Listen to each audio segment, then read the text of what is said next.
क्या आपने ये चीज पहले देखी है? ये चीज आने वाले सालों में इंडिया के कई लिस्टेड कंपनीज को मल्टी बैगर्स बना सकती है। 21st सेंचुरी के भारत में the chips are never down.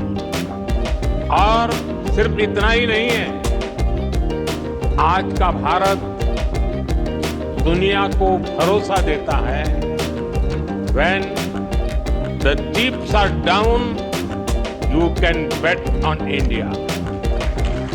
जब हमारे देश के पीएम मिस्टर नरेंद्र मोदी इतना कॉन्फिडेंटली बात करते हैं तो वो इंडस्ट्री के स्टॉक जरूर प्रॉमिसिंग रिटर्न्स देते हैं। उन्होंने ऐसा ही कुछ पीएसयू स्टॉक्स के बारे में भी कहा था। हाल ही में हुए सेमिकॉन इंडिया समिट में मोदी जी बोल रहे थे। उन्होंने इंडिया को नया सेमीकंडक्टर हब कहा है। बट आखिर सेमीकंडक्टर्स होते क्या है? सेमीकंडक्टर्स बेसिकली इलेक्ट्रॉनिक आइटम्स में इलेक्ट्रिसिटी का फ्लो कंट्रोल करने के लिए यूज किए जाते हैं।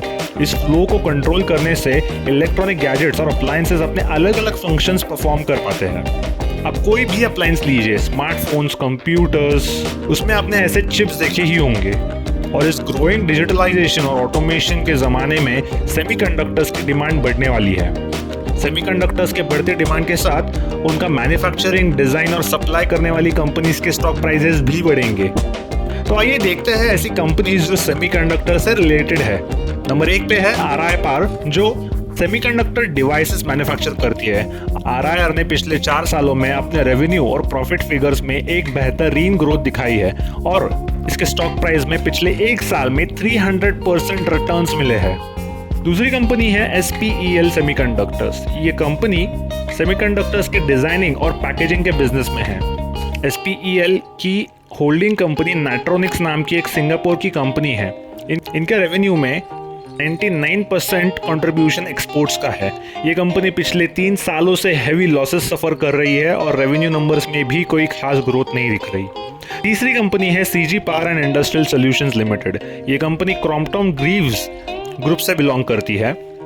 CG पावर रेनेसांस नाम की एक जापानीज कंपनी के साथ 7,600 करोड़ का इन्वेस्टमेंट करके गुजरात में सेमीकंडक्टर स्पेशलाइज्ड चिप्स का एक यूनिट सेटअप करने का प्लान किया है।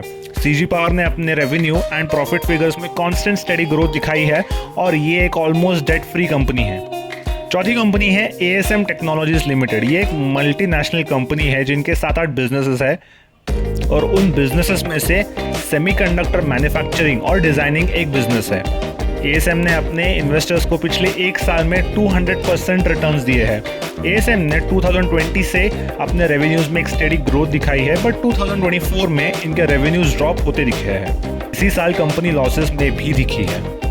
पांचवी कंपनी है मॉशिप टेक्नोलॉजीज, जो कि एक हैदराबाद बेस्ड कंपनी है। मॉशिप सेमीकंडक्टर डिजाइन करती है। इनके रेवेन्यूज में काफी अच्छी ग्रोथ दिखने मिली है, बट ये ग्रोथ नेट प्रॉफिट्स के ग्रोथ में रिफ्लेक्ट नहीं हो रही। सेमिकॉन इंडिया 2024 के चलते इन सारी कंपनीज में अपर सर्किट हिट हुआ था। ये कोई स्टॉक रिकमेंडेशन या सजेशन नहीं है, बट हमारा ये कहना होगा कि हमें किसी भी कंपनी में किसी न्यूज़ या इवेंट के बेसिस पे इन्वेस्ट नहीं करना चाहिए, बल्कि उस कंपनी और इंडस्ट्री का प्रोस्पेक्ट्स और फाइनेंशियल ग्रोथ देख के और स्टडी करके उसमें इन्वेस्ट करना चाहिए। हमें यकीन है कि आप भी ऐसा ही करते होंगे, क्योंकि ऐसा ही कुछ यूनिकॉमर्स ई सॉल्यूशन ने भी किया है, जो आप इस वीडियो में देख सकते हो। आज के लिए बस इतना ही। Good bye and sayonara.